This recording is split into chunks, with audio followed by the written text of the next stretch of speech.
देश दुनिया च वसदे पंजाबियों को जी आया। मैं हरजिंदर सिंह रंधावा, तुसीं देख रहे हो पंजाब टैलीविजन। पंजाब की राजनीति खड़ोते पानियां की बदबू वर्गा एहसास कराउंदी है। किधरे कोई हलचल नहीं और किधरे कुछ नवांपण नहीं। लेकिन मैं एक दिलचस्प गलबात की है सरदार वीर दविंदर सिंह नाल, जिहड़े कि साबका डिप्टी स्पीकर ने पंजाब विधान सभा के। सरदार वीर दविंदर सिंह फैडरेशन तो अपना सफ़र शुरू करते और सारिया पार्टियां का अनुभव इन्हां दे कोल है। वड्डे लीडरां नाल इन्हां दा काम करन दा अपना तरह का तजुर्बा है। लेकिन अजकल राजनीतिक खेत्र तो थोड़े पिछां चल रहे हैं। लेकिन चिंतन के मामले च इन्हां जिन्नी समझ बहुत घੱਟ लोगों के हिस्से आई है। सो समझण का यतन करांगे कि पंजाब के मौजूदा राजनीतिक दृश्य विच हुण कोई स्पेस बची है नवे चेहरिਆਂ ਲਈ, किसी नवे गठजोड़ की संभावना बन सकती है। जेकर कोई नवे लोग नवी रूपमान धारा करते हैं जां किसी नवे तरीके नाल प्रवेश करते हैं कि उन्हां लई जगह है। बड़े दिलचस्प सवाल तो बड़े दिलचस्प तुहानूं जवाब सुनने नूं मिलणगे। एक छोटी जी कमी तुहानूं खड़कदी रहेगी कि मैं अज उन्हां नाल गलबात दौरान अपना माइक लाउणा भुल गया। सो मेरी आवाज़ फैली हुई मिलेगी तुहानूं, क्योंकि मैं दूजे माइक जिहड़ा दूर पिया उहदे राहीं ही गल कर सकिया। लेकिन तुहानूं मज़ा आऊगा कि असीं अगले दिनां दे विच पंजाब दे दृश्य नूं किवें देखांगे। ये बड़ा अहम आ। मैं उन्हां नूं नाल लैना है। असीं सिੱਧੀ गलबात शुरू करते हैं कि पंजाब के राजनीतिक दृश्य नूं वो किवें देख रहे आ और इहदे विच हुण हालात की ने, अगे की होण वाले आ। सो गलबात शुरू करते हैं। गल ये है रंधावा साहब, जदों तो जिहड़ी राजनीति है उसका वपारीकरण हो गया है। वपारीकरण होने दे नाल ही इहदा अपराधीकरण भी हो गया, क्योंकि इहदे जिहड़ा माफियाज जिहड़े सी मतलब एंटर कर गए और ये नैक्सस जिहड़े सी बन गए, बड़े स्ट्रोंग नैक्सस। उहदे च जिहड़ी पोलीटिकल लीडरशिप, भ्रिष्ट नौकरशाह, भ्रिष्ट पुलिस अफसर, ये जिहड़े गठजोड़ सी इन्हां तिन्नां शक्तियां दे बन गए। ये तिन्ने ही बड़े वाइटल लिंक सीगे। इस करके इन्हां दे खिलाफ लड़ना बहुत औखा। असीं लोग इन्हां ने ईमानदारी नाल राजनीति कीती है। असीं पचड़दे हाशिए चों बाहर चले गए, क्योंकि इन्हां लोगां कोल हज़ारां करोड़ रुपया आ गया माफियाज दे राहीं, करप्शन दे राहीं। वो करप्शन का पैसा इन्हां ने राजनीति च इन्वेस्ट किया ते राजनीति व्यापार बन गई। बादलों ने भी व्यापार किया। ये जदों तो सुखबीर सिंह बादल जदों प्रवेश कर गए अकाली राजनीति च, उदों तो अकाली राजनीति का व्यापारीकरण शुरू हो गया ते अपराधीकरण तो नाल ही हो जाता, क्रिमिनलाइजेशन भी नाल ही होगी और कई थां ते जिहड़ी कम्यूनलाइजेशन भी हो जाती है पॉलिटिक्स की, जिवें दिल्ली च होई। उस कम्यूनलाइजेशन चो भी ताकत मिली, जिवें बीजेपी ताकत च आ गई। सारे हिंदुस्तान की पॉलिटी नूं कम्यूनलाइज करके उहदे चो शक्ति जिहड़ी सी उन्होंने प्राप्त की। इस करके ये चारे पासे निगार वल नूं गई गल, पॉजिटिविटी किते भी देखण नूं नहीं मिलती। हुण कल्ले असीं अपनी आवाज़ बुलंद कर रहे हैं, लेकिन साडी आवाज़ नूं ताकत तदे मिलेगी जे लोग साथ देण। मरता लोग भी रहे ने, असीं भी मर रहे हैं और सारा पंजाब जिहड़ा हैगा उस सड़ रही पट्ठी का साड़ सह रहा। मैनूं याद है जदों मैं एमरजेंसी च नज़रबंद सी तां एक दिन रात नूं असीं एक अंगीठी बाली हुई सी कोलियां दी। मेरा सी, मैं उन्होंने वैसे ही मखौल के तौर पर पूछया, मैं क्या बहादुर सिंह ये की हो रहा की है? वो मैनू कहता जी पट्ठी बल रही है। मैं क्या बहादुर सिंह मैनू नहीं लग रहा भी ये अंगीठी बल रही है, कुछ होर बल रहा। कहता नहीं सर ये अंगीठी बल रही है तुहाडे सामने। मैं क्या नहीं। मैनू कहता तुसीं दस दो फिर की बल रहा। मैं क्या बल तो कोले रहे ने, अंगीठी कोलियां दे सड़न दा साड़ सह रही है, साड़ सह रही है। इस करके ये बदबूदार राजनीति का साड़ सह रहा सारा पंजाब। पंजाब का बेड़ा गर्क हो गया और पंजाब हर पक्षों बर्बाद हो गया। पंजाब की खेती बर्बाद हो गई। देखो किड्डी वड्डी त्रासदी है कि पंजाब की धरती ते वसण वाले लोगों नूं ना शुद्ध पानी है, ना शुद्ध खुराक है, ना शुद्ध हवा है, ना शुद्ध वातावरण, ना दुध शुद्ध मिल रहा है, ਨਾ ਖਾਣਾ ਸ਼ੁੱਧ ਮਿਲ ਰਿਹਾ, ਹਰ ਚੀਜ਼ ਪੋਲਿਊਟਡ ਹੈ, ਸਾਰਾ ਵਾਤਾਵਰਨ ਪੋਲਿਊਟਡ ਹੈ, ਸਾਰੀ ਪੋਲਿਟਿਕਸ ਪੋਲਿਊਟਡ ਹੈ, ਪੂਰੀ ਦੀ ਪੂਰੀ ਐਡਮਿਨਿਸਟ੍ਰੇਸ਼ਨ ਰਾਜ ਪ੍ਰਬੰਧ ਪੋਲਿਊਟਡ ਹੈ। ਤੇ ਆਖਰ ਕਿਸੇ ਨੂੰ ਤਾਂ ਉੱਠਣਾ ਪਏਗਾ। ਸਰਦਾਰ ਸਾਹਿਬ, ਹੁਣ ਜਿਹੜਾ ਸਵਾਲ ਮੇਰੇ ਸਾਹਮਣੇ ਹੈ ਉਹ ਬਹੁਤ ਸਟੀਕ ਹੈ ਔਰ ਇਹ ਤੁਹਾਡੇ ਅਨੁਭਵ ਚੋਂ ਵੀ ਲੈਣ ਦਾ ਯਤਨ ਕਰਦੇ ਆ। ਹਾਲਾਂਕਿ ਤੁਸੀਂ ਜਿਹੜੀ ਇਹ ਰਾਜਨੀਤੀ ਇਹਨਾਂ ਦਿਨਾਂ ਦੇ ਵਿੱਚ ਉਹਦਾ ਸੇਕ ਵੀ ਹੰਢਾਇਆ, ਤੁਸੀਂ ਜਿਹੜੀ ਚੁਣਾਵੀ ਰਾਜਨੀਤੀ ਇਹਦੇ ਵਿੱਚ ਅਸਵੀਕਾਰ ਕੀਤੇ ਗਏ ਹੋ, ਤੁਹਾਨੂੰ ਦਰਦ ਵੀ ਹੋਊਗਾ, ਸਿਆਣੇ ਬੰਦੇ ਹੋ। ਲੇਕਿਨ ਮੇਰਾ ਸਵਾਲ ਇਹ ਹੈ ਕਿ ਇਸ ਵੇਲੇ ਪੰਜਾਬ ਦੇ ਸਿਆਸੀ ਧਰਾਤਲ ਦੇ ਨਜ਼ਰੀਏ ਤੋਂ ਅਸੀਂ ਤਬਦੀਲੀ ਲਈ, ਪੋਲੀਟੀਕਲ ਤਬਦੀਲੀ ਲਈ ਕੋਈ ਸਪੇਸ ਦੇਖਦੇ ਹਾਂ ਕਿ ਇਹ ਦੋ ਵੱਖ-ਵੱਖ ਜਿਹੜੇ ਐਸਟੈਬਲਿਸ਼ਮੈਂਟਸ, ਮੈਂ ਕਹੂੰਗਾ ਧਾਰਮਿਕ ਤੌਰ ਤੇ, ਰਾਜਨੀਤਿਕ ਤੌਰ ਤੇ ਦੋ ਪਾਰਟੀਆਂ ਨੇ, ਦੋ ਵੱਡੇ ਪਰਿਵਾਰ ਨੇ, ਇਹਨਾਂ ਤੋਂ ਬਾਅਦ ਪੰਜਾਬ ਦੇ ਲੋਕ ਅੰਗੜਾਈ ਲੈ ਸਕਦੇ ਆ ਜੇ ਕੋਈ ਨਵੀਂ ਆਈਡੀਓਲੋਜੀ, ਕੋਈ ਨਵੀਂ ਵਿਚਾਰਧਾਰਾ, ਕੋਈ ਸਿਆਣੇ ਲੋਕਾਂ ਦਾ ਸਮੂਹ ਜਾਂ ਸਮੂਹਿਕ ਲੀਡਰਸ਼ਿਪ ਨੀਤੀ ਨਾਲ ਜੇ ਆਉਂਦੀ ਹੈ, ਜੇ ਨੀਤੀ ਨਾਲ ਆਉਂਦੀ ਆ ਔਰ ਉਹ ਪੰਜਾਬ ਦੇ ਲੋਕਾਂ ਸਾਹਮਣੇ ਰੋਡ ਮੈਪ ਰੱਖਦੀ ਹੈ ਕਿ ਪੰਜਾਬ ਦੀ ਬੰਦ ਖਲਾਸੀ ਹਰ ਧਰਾਤਲ ਤੇ, ਹਰ ਪੱਧਰ ਤੇ, ਹਰ ਸ਼ੋਬੇ ਦੇ ਵਿੱਚ ਜੇ ਉਹ ਦਿਖਾਉਂਦੇ ਆ, ਤੇ ਉਸ ਤੋਂ ਬਾਅਦ ਜਿਹੜੀ 117 ਬੰਦਿਆਂ ਦੀ ਚੋਣ ਬੜੀ ਪਿਆਰੇ ਤਰੀਕੇ ਨਾਲ ਹੁੰਦੀ ਆ ਉਮੀਦਵਾਰ ਬਣਨ ਲਈ, ਕੀ ਤੁਸੀਂ ਇੱਥੇ ਕੋਈ ਸਪੇਸ ਦੇਖਦੇ ਹੋ ਇਸ ਤਰ੍ਹਾਂ ਦੀ ਪ੍ਰਕਿਰਿਆ ਲਈ, ਇਸ ਤਰ੍ਹਾਂ ਦੇ ਕਿਸੇ ਪ੍ਰੈਕਟਿਸ ਲਈ ਜਾਂ ਇਸ ਤਰ੍ਹਾਂ ਦੇ ਕਿਸੇ ਐਕਸਪੈਰੀਮੈਂਟ ਲਈ?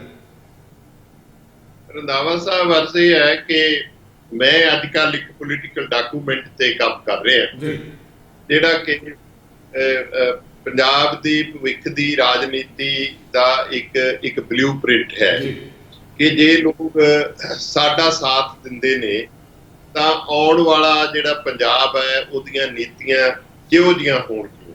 ਮੈਂ ਉਹਦੇ ਤੇ ਕੰਮ ਕਰ ਰਿਹਾ। ਪੰਜਾਬ ਵਿੱਚ ਖਿੰਡੀਆਂ ਪੁੰਡੀਆਂ ਸ਼ਕਤੀਆਂ, ਇੱਧਰ ਉੱਧਰ ਅਲੱਗ-ਅਲੱਗ ਪਾਰਟੀਆਂ, ਅਲੱਗ-ਅਲੱਗ ਗਰੁੱਪ ਇਹਨਾਂ ਦਾ ਵਿਰੋਧ ਕਰ ਰਹੇ ਨੇ। ਕਾਂਗਰਸ ਦਾ ਵੀ ਵਿਰੋਧ ਕਰ ਰਹੇ ਨੇ, ਖਾਸ ਕਰਕੇ ਕੈਪਟਨ ਅਮਰਿੰਦਰ ਸਿੰਘ ਦਾ, ਔਰ ਨਾਲ ਹੀ ਬਾਦਲ ਪਰਿਵਾਰ ਦਾ ਤੇ ਉਹਨਾਂ ਦੇ ਅਕਾਲੀ ਦਲ ਦਾ ਵਿਰੋਧ ਹੋ ਰਿਹਾ ਹੈ। ਲੇਕਿਨ ਜਦ ਤੱਕ ਸਾਰੀਆਂ ਪਾਰਟੀਆਂ ਕਿਸੇ ਇੱਕ ਕਾਮਨ ਮਿਨੀਮਮ ਪ੍ਰੋਗਰਾਮ ਤੇ ਇਕੱਠੀ ਹੋ ਕੇ ਲੜਾਈ ਨਹੀਂ ਲੜਦੇ, ਉਦੋਂ ਤੱਕ ਮੈਂ ਸਮਝਦਾ ਕਿ ਕਾਮਯਾਬੀ ਜਿਹੜੀ ਹੈਗੀ ਹੈ ਉਹ ਮੁਸ਼ਕਲ ਹੈ, ਅਸੰਭਵ ਤਾਂ ਨਹੀਂ ਮੈਂ ਕਹਿੰਦਾ। ਇਸ ਵਾਸਤੇ ਆ ਥੋੜੇ ਜਿਹੇ ਸੁਰਖਰੂ ਹੋ ਕੇ ਕੋਰੋਨਾ ਤੋਂ ਅਸੀਂ ਪਾਰਟੀਆਂ ਸਾਰੀਆਂ ਨੂੰ ਸੱਦਾ ਪੱਤਰ ਦਵਾਂਗੇ, ਉਹਨਾਂ ਦੇ ਨਾਲ ਬੈਠ ਕੇ ਵਿਚਾਰ ਕਰਾਂਗੇ, ਕੋਸ਼ਿਸ਼ ਕਰਾਂਗੇ ਕਿ ਕੋਈ ਮਹਾਗਠਬੰਧਨ ਇਹਨਾਂ ਦੋਵਾਂ ਦੇ ਬਦਲ ਵਜੋਂ ਪੰਜਾਬ 'ਚ ਉਭਰੇ ਤਾਂ ਕਿ ਪੰਜਾਬ ਨੂੰ ਇਸ ਨਿਗਾਰ 'ਚੋਂ ਕੱਢਿਆ ਜਾ ਸਕੇ। ਐਸੀ ਕੋਈ ਗੱਲ ਨਹੀਂ, ਜੇ ਪੰਜਾਬ ਨੂੰ ਕਰਪਸ਼ਨ ਮੁਕਤ ਕਰ ਲਿਆ ਜਾਏ, ਕਰਪਸ਼ਨ ਮੁਕਤ ਜਿਹਦੇ 'ਚ ਸਿਆਸੀ ਕਰਪਸ਼ਨ ਸ਼ਾਮਲ ਹੈ, ਜਿਹਦੇ 'ਚ ਨੌਕਰਸ਼ਾਹਾਂ ਦੀ ਬਿਊਰੋਕ੍ਰੇਸੀ ਦੀ ਕਰਪਸ਼ਨ ਸ਼ਾਮਲ ਹੈ, ਜਿਹਦੇ 'ਚ ਪੁਲਿਸ ਦੇ ਵੱਡੇ ਅਫਸਰਾਂ ਦੀ ਕਰਪਸ਼ਨ ਸ਼ਾਮਲ ਹੈ ਜੀ, ਇਹ ਕੋਈ ਔਖਾ ਕੰਮ ਨਹੀਂ ਹੈ। ਜੇ ਨਿਸ਼ਚਾ ਹੋਵੇ ਤਾਂ ਇਹ ਸਾਰੇ ਕੰਮ ਹੋ ਸਕਦੇ ਨੇ। ਸਰਦਾਰ ਸਾਹਿਬ, ਇੱਕ ਸਵਾਲ ਹੋਰ ਪੁੱਛਿਆ ਜਾਊਗਾ ਕਿ ਤੁਸੀਂ ਦੋਵਾਂ ਵੱਡੀਆਂ ਪਾਰਟੀਆਂ ਤੋਂ ਵੱਖਰੇ ਹੋ ਕੇ ਹੁਣ ਜਦੋਂ ਇਲੈਕਸ਼ਨ ਲੜੀ, ਉਦੋਂ ਵੀ ਜਿਹੜੀਆਂ ਖਿੰਡੀਆਂ ਪੁੰਡੀਆਂ ਸ਼ਕਤੀਆਂ ਜਿਹਨਾਂ ਦਾ ਤੁਸੀਂ ਜ਼ਿਕਰ ਕਰਦੇ ਹੋ, ਇਹਨਾਂ ਨੇ ਸਿਰ ਜੋੜੇ, ਭਾਵੇਂ ਸਮੂਹਿਕ ਨਹੀਂ ਜੋੜੇ। ਜਦੋਂ ਤੁਹਾਡੀ ਉਮੀਦਵਾਰੀ ਡਿਕਲੇਅਰ ਹੁੰਦੀ ਆ, ਘੋਸ਼ਿਤ ਹੁੰਦੀ, ਤੁਸੀਂ ਇਲੈਕਸ਼ਨ ਲੜਦੇ, ਤੁਸੀਂ ਉਦੋਂ ਵੀ ਇਸ ਪ੍ਰਕਿਰਿਆ ਦੇ ਤਹਿਤ ਹੀ ਗਏ ਹੋ ਉਹਨਾਂ ਦੋਵਾਂ ਪਾਰਟੀਆਂ ਦੇ ਖਿਲਾਫ ਇੱਕ ਨਵੀਂ ਲਹਿਰ ਦੇ ਰੂਪ 'ਚ, ਲੇਕਿਨ ਤੁਸੀਂ ਸਵੀਕਾਰ ਨਹੀਂ ਕੀਤੇ ਗਏ।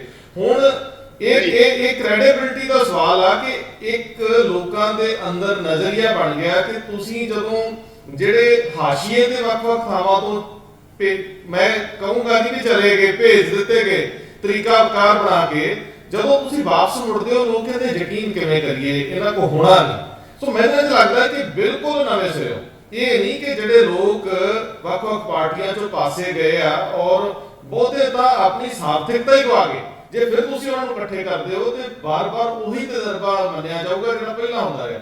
ਸੋ ਕੋਈ ਨਵੀਂ ਜਗ੍ਹਾ, ਕੋਈ ਨਵੀਂ ਸਪੇਸ, ਕੋਈ ਨਵੀਂ ਨੀਤੀ ਜਿਹਦੇ ਵਿੱਚ ਨੌਜਵਾਨ ਲੀਡਰਸ਼ਿਪ ਹੋਵੇ, ਜਿਹਦੇ ਵਿੱਚ ਜੋਸ਼ ਵਾਲੇ ਲੋਕ ਆਉਣ, ਜਿਹੜੇ ਯੁੱਧ ਲੜਨ ਲਈ ਤਿਆਰ ਹੋਣ, ਜੀਵਨ ਲਾਉਣ ਲਈ ਤਿਆਰ ਹੋਣ। ਇੱਥੇ ਤਾਂ ਛੋਟੇ-ਛੋਟੇ ਨੁਕਸਾਨ, ਛੋਟੀਆਂ-ਛੋਟੀਆਂ ਰਸਵਾਈਆਂ, ਗੁੱਸੇ, ਨਾਰਾਜ਼ਗੀਆਂ ਤੋਂ ਬਾਅਦ ਪਾਰਟੀਆਂ ਚੋਂ ਬਾਹਰ ਆਏ ਲੋਕਾਂ ਦੀ ਵੀ ਗਿਣਤੀ ਵਿੱਚ ਕਰ ਲਈਦੀ ਹੈ। ਸੋ ਮੈਂ ਤੁਹਾਨੂੰ ਫਿਰ ਪੁੱਛਦਾ ਹਾਂ ਕਿ ਉਹੀ ਹਥਿਆਰ ਤੇ ਉਹੀ ਤਰੀਕਾਕਾਰ ਕੀ ਕਾਰਾਮਦ ਹੋਊਗਾ, ਲੋਕ ਵਿਸ਼ਵਾਸ ਕਰਨਗੇ, ਭਰੋਸੇਯੋਗਤਾ ਬਹਾਲ ਹੋ ਸਕੂਗੀ? ਇੱਕ ਤਾਂ ਮੈਂ ਸਪਸ਼ਟ ਕਰਦੇ ਹਾਂ ਕਿ ਜਿਹੜੀ ਪਿਛਲੀ ਪਾਰਲੀਮੈਂਟ ਦੀ ਚੋਣ ਹੋਈ ਹੈ, ਜਿਹੜੀ ਮੈਂ ਸ਼੍ਰੀ ਅਨੰਦਪੁਰ ਸਾਹਿਬ ਤੋਂ ਲੜੀ, ਜਦੋਂ ਮੈਂ ਇਹ ਨੋਮੀਨੇਸ਼ਨ ਐਕਸੈਪਟ ਕੀਤੀ ਸੀ, ਉਸ ਵੇਲੇ ਟਕਸਾਲੀ ਜਿਹੜਾ ਸ਼੍ਰੋਮਣੀ ਅਕਾਲੀ ਦਲ ਟਕਸਾਲੀ ਹੈ, ਉਹਨਾਂ ਦੇ ਗਠਬੰਧਨ 'ਚ ਇਹ ਸਾਰੀਆਂ ਪਾਰਟੀਆਂ ਸ਼ਾਮਲ ਸੀ। ਤੋਂ ਮੈਂ ਸਾਂਝੇ ਕੈਂਡੀਡੇਟ ਦੇ ਤੌਰ ਤੇ ਚੋਣ ਲੜਨਾ ਮਨਜ਼ੂਰ ਕੀਤਾ ਸੀ, ਲੇਕਿਨ ਉਸ ਤੋਂ ਬਾਅਦ ਉਹ ਸਾਰੀਆਂ ਪਾਰਟੀਆਂ ਜਿਹੜੀਆਂ ਸੀ ਉਹ ਬਿਖਰ ਗਈਆਂ।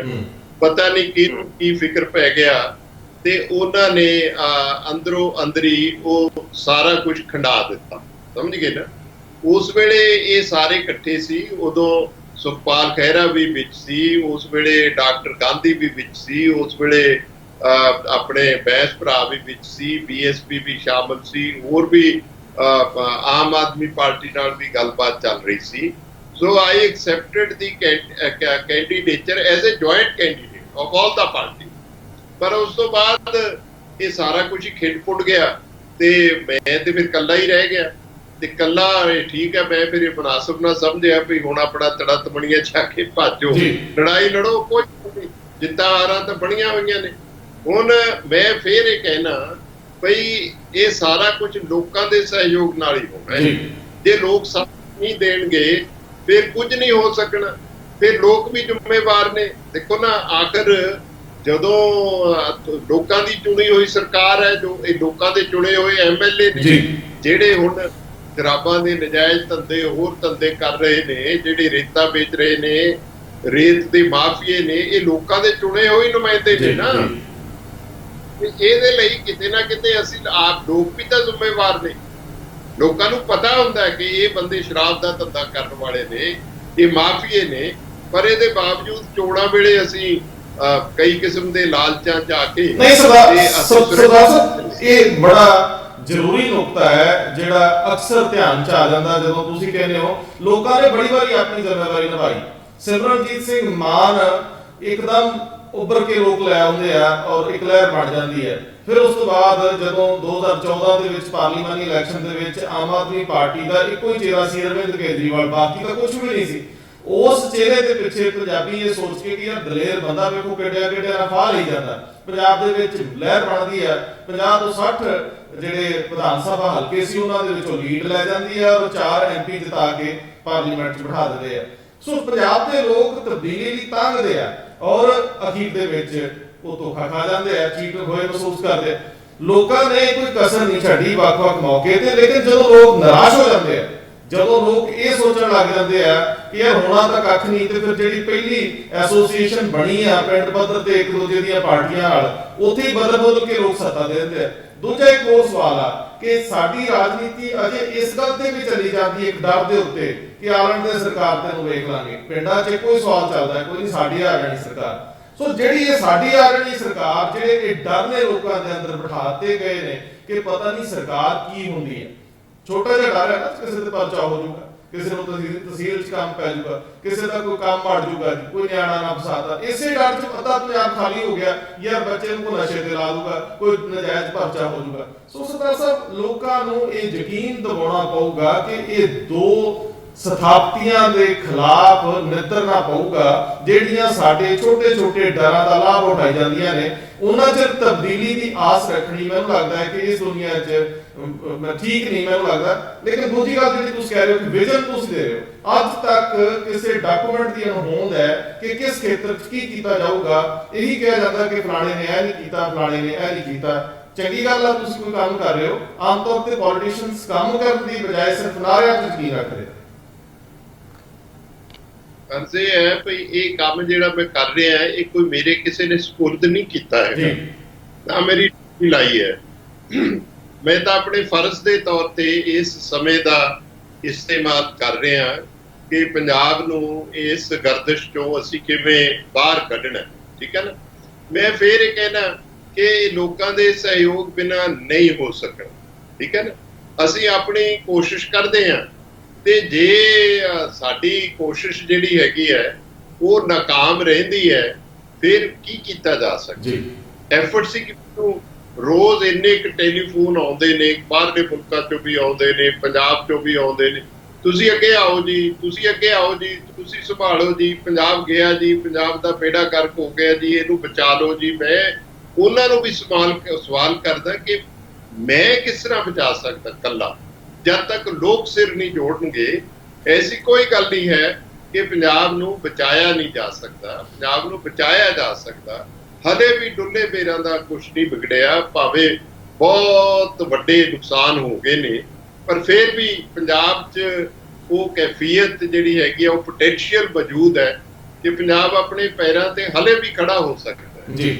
ਔਰ ਜਿਵੇਂ ਸਾਰੇ ਵੱਡੇ ਵੱਡੇ ਡਾਕਟਰ ਕਰੋਨਾ ਬਾਰੇ ਕਹਿਣ ਲੱਗੇ, ਟੀਵੀ ਤੇ ਆਉਂਦੇ ਨੇ ਕਿ ਜੀ corona is going to stay, corona would be part of our life, corona ਜਾਏਗਾ ਨਹੀਂ, ਕਰੋਨਾ ਇੱਥੇ ਹੀ ਰਹੇਗਾ, we should learn to live with the corona. ਮੈਨੂੰ ਇਹ ਲੱਗਦਾ ਵੀ ਅਸੀਂ we have also learn to live with the corruption. ਇਹ ਜਿਹੜਾ ਕਰਪਸ਼ਨ ਦਾ ਜਿਹੜਾ ਕੋਡ ਹੈ ਨਾ, ਇਸ ਮਹਾਮਾਰੀ ਨੂੰ ਦੇ ਨਾਲ ਹੀ ਅਸੀਂ ਜਿਉਣਾ ਸਿੱਖ ਲਿਆ ਤੇ ਅਸੀਂ ਆਦੀ ਹੋ ਗਏ ਕਰਪਸ਼ਨ ਦੇ। ਇਸ ਕਰਕੇ ਅਸੀਂ ਮਨਜ਼ੂਰ ਕਰੀ ਜਾਂਦੇ ਆ, ਤੇ ਜੇ ਅਸੀਂ ਮਨਜ਼ੂਰ ਕਰੀ ਜਾਵਾਂਗੇ ਫਿਰ ਇਹ ਬਿਮਾਰੀ ਦੂਰ ਕਿਵੇਂ ਹੋਏ? ਇਹ ਕੈਂਸਰ ਦੀ ਹੱਦ ਤੱਕ ਜਿਹੜੀ ਭ੍ਰਿਸ਼ਟਾਚਾਰ ਹੈ ਉੱਪਰ ਤੋਂ ਲੈ ਕੇ ਹੇਠਾਂ ਤੱਕ ਪਸਰ ਗਿਆ। ਜਦ ਤੱਕ ਪੋਲੀਟੀਕਲ ਲੀਡਰਸ਼ਿਪ ਇਮਾਨਦਾਰ ਨਹੀਂ ਆਉਂਦੀ, ਇਹ ਤਾਂ ਨਹੀਂ ਹੈ ਕਿ ਇੱਥੇ ਲੀਡਰਸ਼ਿਪ ਇਮਾਨਦਾਰ ਨਹੀਂ ਆਈ।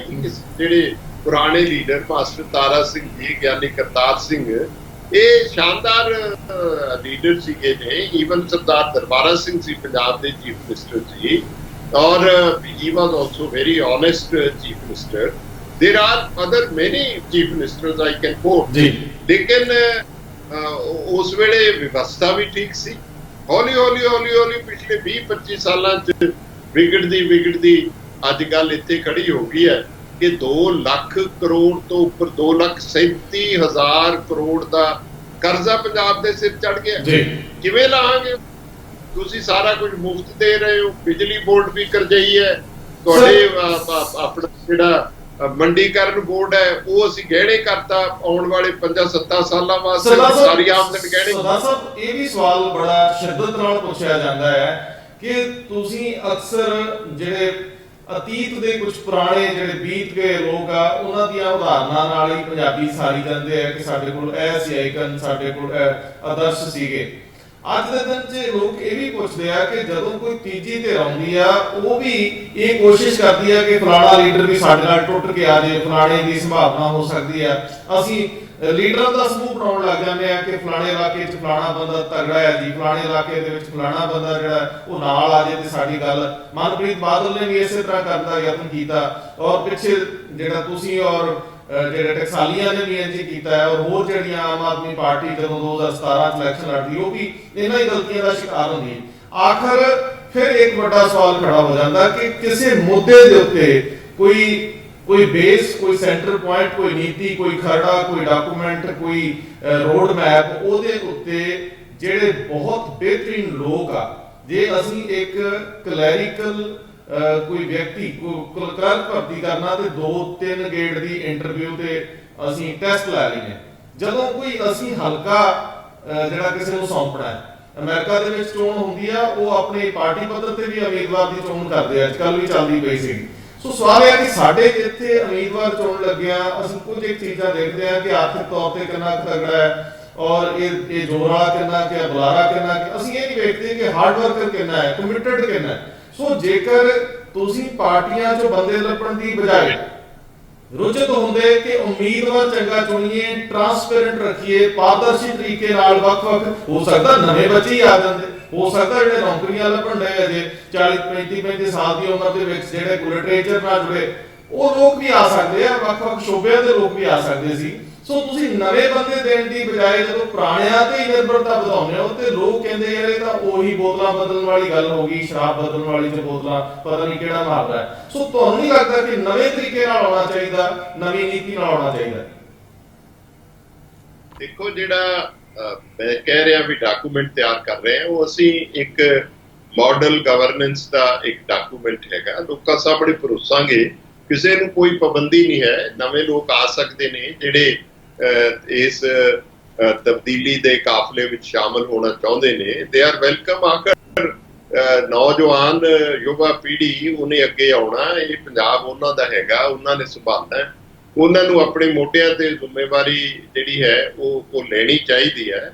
ਔਰ ਨਵੀਂ ਸਾਫ਼ ਸੁਥਰੀ ਲੀਡਰਸ਼ਿਪ ਲੋਕਾਂ ਚੋਂ ਛਾਣ ਪੁਣ ਕੇ ਅੱਗੇ ਆਉਣੀ ਚਾਹੀਦੀ ਹੈ। ਅਸੀਂ ਤਾਂ ਯਤਨ ਕਰ ਸਕਦੇ ਹਾਂ, ਪ੍ਰਯਾਸ ਕਰ ਸਕਦੇ ਹਾਂ, ਜਿੰਨਾ ਚਿਰ ਦਮ 'ਚ ਦਮ ਹੈ ਉਹਨਾਂ ਚਿਰ ਕੋਸ਼ਿਸ਼ ਕਰਦੇ ਰਹਾਂਗੇ। ਆਈ ਵਿਲ ਨਾਟ ਅਸੀਂ ਹੌਸਲਾ। ਆਖਰੀ ਸਵਾਲ, ਆਖਰੀ ਮਰਹਲਾ, ਆਖਰੀ ਸਵਾਲ ਕਿ ਮੇਰੇ ਧਿਆਨ 'ਚ ਹੈ ਕਿ ਕੁਝ ਜਿਹੜੇ ਵਿਦਵਾਨ ਕਿਸਮ ਦੇ ਲੋਕ ਹੈ, ਬਹੁਤ ਵੱਡੇ ਅਹੁਦਿਆਂ ਤੋਂ ਰਿਟਾਇਰ ਵੀ ਹੋਏ ਆ, ਉਹ ਵੀ ਮਨ ਬਣਾ ਰਹੇ ਆ, ਇੱਕ ਕੋਸ਼ਿਸ਼ ਕਰ ਰਿਹਾ ਕਿ ਪੰਜਾਬ ਨੂੰ ਕੁਝ ਨਵਾਂ ਮੁਹਾਂਦਰਾ ਦਿੱਤਾ ਜਾਵੇ, ਨੀਤੀ ਦਿੱਤੀ ਜਾਵੇ। ਹਾਲਾਂਕਿ ਉਹ ਲੋਕ ਇਲੈਕਸ਼ਨਾਂ ਲੜਨ ਵੱਲ ਜ਼ਿਆਦਾ ਰੁਚਿਤ ਨਹੀਂ ਹੁੰਦੇ। ਕੀ ਤੁਹਾਡੇ ਕੋਲ ਜੇ ਇਸ ਤਰ੍ਹਾਂ ਦੇ ਲੋਕਾਂ ਦਾ ਕੋਈ ਸਮੂਹ ਤੁਹਾਨੂੰ ਪਹੁੰਚ ਕਰਦਾ ਹੈ ਤੇ ਤੁਸੀਂ ਸਪੋਰਟ ਕਰਨ ਲਈ ਤਿਆਰ ਹੋ, ਵੱਖ-ਵੱਖ ਪਾਰਟੀਆਂ 'ਚ ਬੈਠੇ ਲੋਕ? ਦੂਜੀ ਗੱਲ, ਕਿ ਇਸ ਤਰ੍ਹਾਂ ਨਹੀਂ ਹੋ ਸਕਦਾ ਕਿ ਜਿਹੜੇ ਲੋਕ ਵੱਖ-ਵੱਖ ਖੇਤਰਾਂ ਦੇ ਵਿੱਚ ਕਾਮਯਾਬ ਤਰੀਨ ਲੋਕ ਨੇ, ਜਿਨ੍ਹਾਂ ਨੇ ਆਪਣਾ ਉੱਥੇ ਬੁਲੰਦੀ ਸਿਰਜੀ ਆ, ਜੇ ਉਹ ਪੰਜਾਬ ਨੂੰ ਸਰਵ ਕਰਨਾ ਚਾਹੁੰਦੇ ਆ, ਤੇ ਜੇਕਰ ਕਿਸੇ ਪੱਧਰ ਤੇ ਅਸੈਂਬਲੀ 'ਚ ਕਾਮਯਾਬੀ ਮਿਲਦੀ ਆ ਤੇ ਵਿਧਾਨ ਪਰਿਸ਼ਦ ਵਰਗਾ ਕੋਈ ਅਦਾਰਾ ਖੜਾ ਕੀਤਾ ਜਾਵੇ ਜਿਹਦੇ ਵਿੱਚ ਇੰਟੈਲੈਕਚੁਅਲਸ ਬਿਠਾਏ ਜਾਣ। ਵੱਖਰੀ ਗੱਲ ਜਦੋਂ ਰਾਜਨੀਤੀ ਭਾਰੀ ਹੋ ਜਾਂਦੀ ਤੇ ਫਿਰ ਆਪਣੇ ਭਰਾ ਭੈਣੀ ਬਿਠਾਏ ਜਾਂਦੇ ਆ, ਜੁਗਾੜ ਵਾਲੇ ਲੋਕ। ਲੇਕਿਨ ਜੇ ਪੰਜਾਬ ਤੇ ਦੂਰ ਦੁਰਾਡੇ ਵੱਖ-ਵੱਖ ਥਾਵਾਂ ਤੇ ਵੱਸਦੇ ਸਿਆਣੇ ਲੋਕ ਪੰਜਾਬ ਵਿਧਾਨ ਸਭਾ 'ਚ ਪਰਿਸ਼ਦ ਦੇ ਵਿੱਚ ਬਿਠਾਏ ਜਾਣ ਤੇ ਮੇਰੇ ਖਿਆਲ ਉਹ ਵੀ ਬਿਹਤਰ ਹੋਊਗਾ, ਬਜਾਏ ਇਲੈਕਸ਼ਨ ਲੜਾਉਣ ਦੇ। ਇੱਕ ਸਮੂਹਿਕ ਲੀਡਰਸ਼ਿਪ ਉੱਭਰ ਕੇ ਸਾਹਮਣੇ ਆਵੇ। ਇਹ ਆਖਰੀ ਸਵਾਲ ਹੈ ਮੇਰਾ ਜੀ, ਤੁਸੀਂ ਕੁਝ ਕਹਿ ਦਿਓ ਜੀ। ਦੇਖੋ, ਇਹ ਹੈ ਭਈ ਟੈਲੈਂਟ ਦਾ ਇਸਤੇਮਾਲ ਜ਼ਰੂਰ ਕਰਨਾ ਚਾਹੀਦਾ ਜੀ। ਇਹ ਤਾਂ ਹਾਈਪੋਥੈਟੀਕਲ ਹੋਏਗਾ ਐਟ ਦਿਸ ਸਟੇਜ ਕਿ ਮੈਂ ਕਹਾਂ ਕਿ ਜੀ ਸਾਡੀ ਸਰਕਾਰ ਬਣੇਗੀ ਫਿਰ ਅਸੀਂ ਵਿਧਾਨ ਪਰਿਸ਼ਦ ਜਿਹੜੀ ਹੈ ਉਹਨੂੰ ਰਿਵਾਈਵ ਕਰਾਂਗੇ। ਟੈਲੈਂਟ ਜਿਹੜਾ ਹੈਗਾ ਉਹਨੂੰ ਤੁਸੀਂ ਇਸਤੇਮਾਲ ਕਰ ਸਕਦੇ ਹੋ, ਹਰ ਜਗ੍ਹਾ ਕੀਤਾ ਜਾ ਸਕਦਾ ਹੈ। ਔਰ ਅਸੀਂ ਰੋਜ਼ ਤਾਲਮੇਲ 'ਚ ਹੈਗੇ ਆ, ਵਿਦਵਾਨਾਂ ਦੇ ਤਾਲਮੇਲ 'ਚ ਵੀ ਹੈ। ਅਸੀਂ ਬਹੁਤ ਵਿਸਤ੍ਰਿਤ ਸਾਡਾ ਵਿਚਾਰ ਵਟਾਂਦਰਾ ਸਵੇਰ ਤੋਂ ਰਾਤ ਤੱਕ ਚੱਲਦਾ ਰਹਿੰਦਾ, ਠੀਕ ਹੈ ਨਾ, ਆਦਾਨ ਪ੍ਰਦਾਨ। ਈਮੇਲ ਭੇਜਦੀ, ਕਦੇ ਈਮੇਲ ਆ ਗਈ, ਕਦੇ ਕੋਈ ਡਾਕੂਮੈਂਟ ਆ ਗਿਆ, ਕਦੇ WhatsApp ਆ ਗਿਆ। ਵੀ ਕੀਪ ਚਰਨਿੰਗ ਦੀ ਸਿਚੁਏਸ਼ਨ, ਠੀਕ ਹੈ ਨਾ। ਅਸੀਂ ਵਿਚਾਰ ਵਿਮਰਸ਼ ਕਰਦੇ ਰਹਿੰਦੇ ਆ, ਬਾਹਰ ਵੀ ਜਿਹੜੇ ਲੋਕ ਬੈਠੇ ਨੇ ਸਿਆਣੇ, ਉਹਨਾਂ ਨਾਲ ਵੀ ਚੱਲਦਾ ਰਹਿੰਦਾ। ਪਰ ਮੈਂ ਤੁਹਾਨੂੰ ਇੱਕ ਬੇਨਤੀ ਕਰਾਂ ਕਿ ਜਦ ਤੱਕ ਲੀਡਰਸ਼ਿਪ, ਜਿਵੇਂ ਹੁਣ ਹਿੰਦੁਸਤਾਨ 'ਚ ਇੱਕ ਉਦਾਹਰਨ ਦੇਣੀ ਚਾਹੁੰਦਾ, ਪਲੈਨਿੰਗ, ਮੋਦੀ ਨੇ ਪਲੈਨਿੰਗ ਕਮਿਸ਼ਨ ਭੰਗ ਕਰਤਾ ਜੀ, ਨੀਤੀ ਆਯੋਗ ਬਣਾਤਾ। ਪੰਜਾਬ ਦੇ ਵਿੱਚ ਪਲੈਨਿੰਗ ਬੋਰਡ ਜਿਹੜਾ ਹੈ ਉਹਦਾ ਮੁੱਖ ਮੰਤਰੀ ਚੇਅਰਮੈਨ ਹੈ, 3 ਉਹਦੇ ਡਿਪਟੀ ਚੇਅਰਮੈਨ ਹੈਗੇ ਜੀ, 3 ਨੂੰ ਕੈਬਨਿਟ ਰੈਂਕ ਹੈ। 3 ਸਾਲ ਹੋ ਗਏ, ਇੱਕ ਮੀਟਿੰਗ ਨਹੀਂ ਹੋਈ,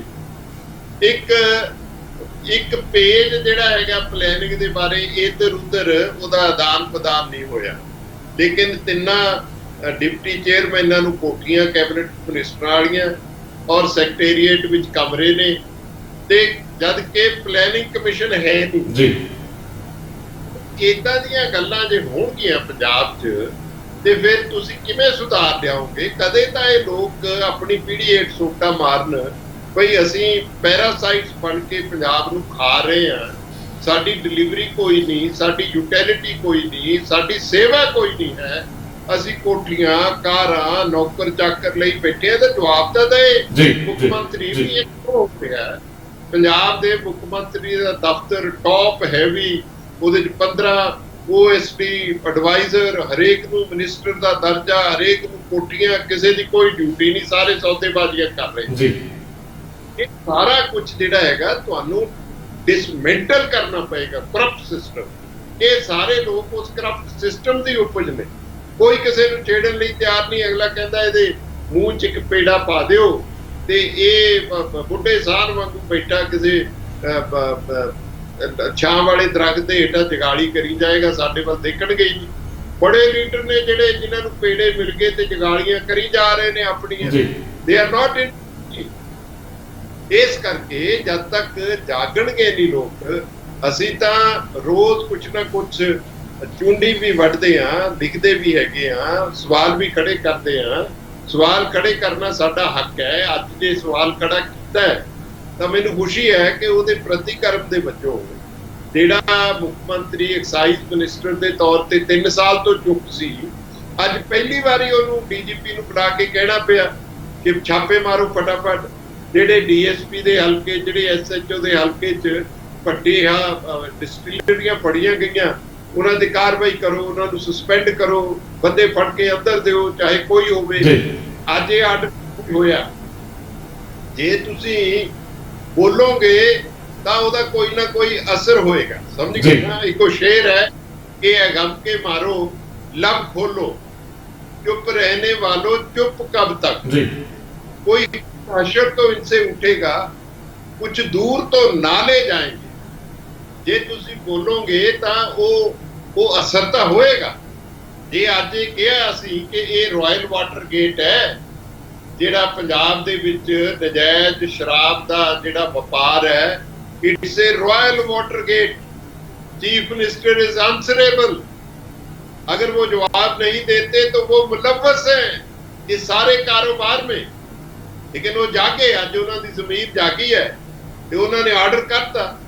ਇਹਦਾ ਨਤੀਜੇ ਇੱਕ ਦੋ ਦਿਨਾਂ 'ਚ ਸਾਡੇ ਸਾਹਮਣੇ ਆਉਣਗੇ। ਦੇਖਦੇ ਆ ਕਿੰਨੇ ਕੁ ਕਾਂਗਰਸ ਦੇ ਐਮਐਲਏ ਔਰ ਕਾਂਗਰਸ ਦੇ ਲੀਡਰ ਫੜੇ ਜਾਂਦੇ ਨੇ, ਜਿਨ੍ਹਾਂ ਨੇ ਪਿਛਲੇ 3 ਮਹੀਨਿਆਂ 'ਚ ਸ਼ਰਾਬ ਦੇ ਧੰਦੇ ਕੀਤੇ ਨੇ, ਜਿਨ੍ਹਾਂ ਦੀ ਸਰਪ੍ਰਸਤੀ ਨਾਲ ਇਹ ਡਿਸਟਿਲਰੀਆਂ ਚੱਲ ਰਹੀਆਂ ਸੀ। ਸਾਰੀ ਦੁਨੀਆ ਨੂੰ ਪਤਾ ਕਿ ਕਾਂਗਰਸ ਦੇ ਲੀਡਰਾਂ ਦੀਆਂ ਡਿਸਟਿਲਰੀਆਂ ਸੀ ਔਰ ਹਜ਼ਾਰਾਂ ਕਰੋੜ ਦੀ ਸ਼ਰਾਬ ਜਿਹੜੀ ਹੈਗੀ ਹੈ ਉਹ ਵਿਕੀ ਹੈ। ਜ਼ਹਿਰ ਜਿਹੜਾ ਹੈ ਉਹ ਅਸੀਂ ਪਿਲਾਉਂਦੇ ਰਹੇ ਹਾਂ। ਸਾਨੂੰ ਕਰੋਨਾ ਤੋਂ ਲੋਕਾਂ ਨੂੰ ਬਚਾਉਣ ਲਈ ਤਾਂ ਕੋਈ ਟੀਕਾ ਨਹੀਂ ਲੱਭਿਆ, ਪਰ ਅਸੀਂ ਤਾਂ ਪੰਜਾਬ ਦੇ ਲੋਕਾਂ ਨੂੰ ਕਰੋਨਾ ਦੇ ਕਹਿਰ ਦੇ ਵਿੱਚ ਵੀ ਜ਼ਹਿਰ ਜਿਹੜੀ ਹੈ ਉਹਦਾ ਵਰਤਾਨ ਕਰਦੇ ਰਹੇ ਹਾਂ। ਇਸ ਤੋਂ ਹੋਰ ਸ਼ਰਮਨਾਕ ਵਰਤਾਰਾ ਹੋਰ ਕੀ ਹੋ ਸਕਦਾ। ਬਹੁਤ ਮਿਹਰਬਾਨੀ ਸਰਦਾਰ ਸਾਹਿਬ, ਤੁਸੀਂ ਸਮਾਂ ਕੱਢਿਆ ਔਰ ਬੜੀ ਡੂੰਘਾਈ ਨਾਲ, ਵਿਸਥਾਰ ਨਾਲ ਸਾਨੂੰ ਸਮਾਂ ਦਿੱਤਾ, ਚਾਨਣਾ ਪਾਇਆ। ਦਿਲੋਂ ਰਹਿਣੀ ਹੈ ਤੁਹਾਡੀ। ਬਹੁਤ ਮਿਹਰਬਾਨੀ, ਸ਼ੁਕਰੀਆ। Thank you.